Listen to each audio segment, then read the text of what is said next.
ओळखले जातात। हा असलेला वाघबील रोपवेचा जो अपर पॉइंट आहे त्याच्या खाली बरोबर एक छोटीशी गुफा आहे त्याला म्हणतात वाघ जबडा। त्याच्यानंतर दक्षिणेच्या बाजूला जो दरवाजा आहे तो वाघ दरवाजा।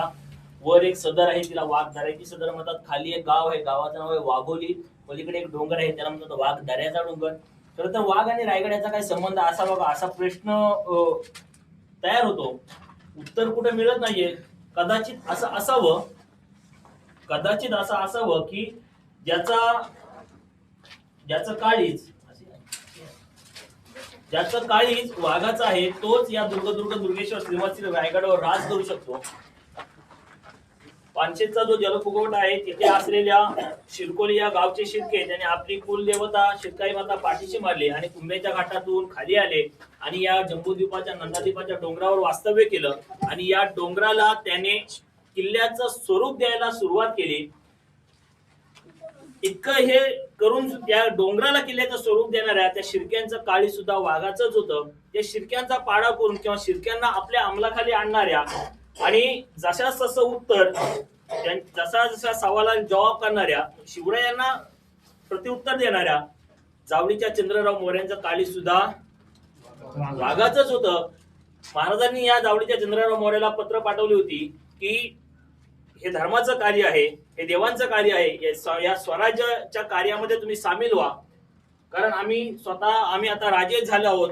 यांनी उलट प्रत्युत्तर पाठवलं राजांना, तुम्ही राजे कोण? मुस्तफत राजे आम्ही असतात, तुम्ही कोण म्हणून राजे संबोधून घेता? राजे आम्ही, आमचा देव श्री महाबळेश्वर, आम्हास राज्य त्याने दिले, तुम्ही राजे कोण? महाराज म्हणले बऱ्या बोलानं ह्याच्यामध्ये सामील हो, नाहीतर बरा नतीजा पावाल, नाहीतर मी जावळीत येतो।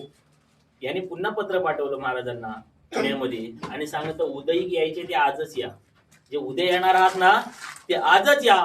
दारुगोळा महजूद आहे, म्हणजे दारुगोळा मजबूत आहे।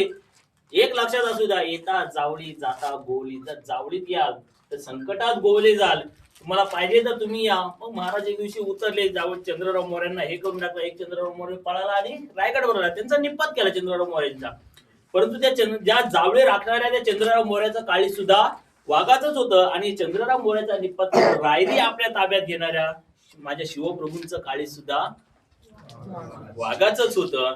आणि सगळी दुनिया आज प्रचंड गर्दी आहे खाली, एवढं असून सुद्धा हा रायगडाचा सगळा बेस समजून घेण्यासाठी सगळी दुनिया एक साईडला गेले, परंतु आपण थोडी वेगळी वाट पकडली, अवघड वाट पकडली। आज आपण इकडे आलो आणि या शिवप्रभूंनी जे हे साम्राज्य आहे, शिवप्रभूंचं हे जे स्वराज्य आहे, ह्याची राजधानीचा प्रत्येक क्षण कण आपल्याला माहिती व्हावा म्हणून वेगळी वाट पकडून थोडीशी वाकडं वळण घेणाऱ्या आपल्या सर्वांचं काळी सुद्धा वाघाचंच आहे अशी मी आशा करतो।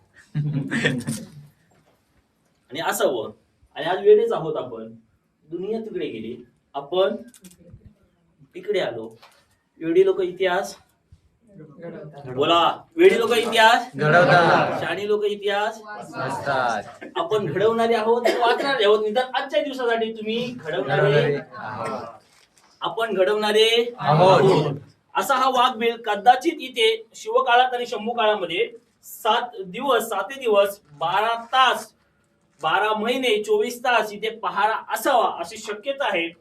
R.V. जोशी नावाचे इतिहास अभ्यासक आहेत, संशोधक आहेत, डेक्कन कॉलेज पुण्याचे प्राध्यापक आहेत। यांनी इथे जेव्हा खड्डा काढला त्यावेळी त्यांना मध्य अश्मयुगीन कालीन लोकांची हत्यारे मिळाली। याच्यावरून एक तर्क असा बांधला गेला त्यांनी की कदाचित इथे अश्मयुगीन कालीन लोक राहत होते किंवा असावेत।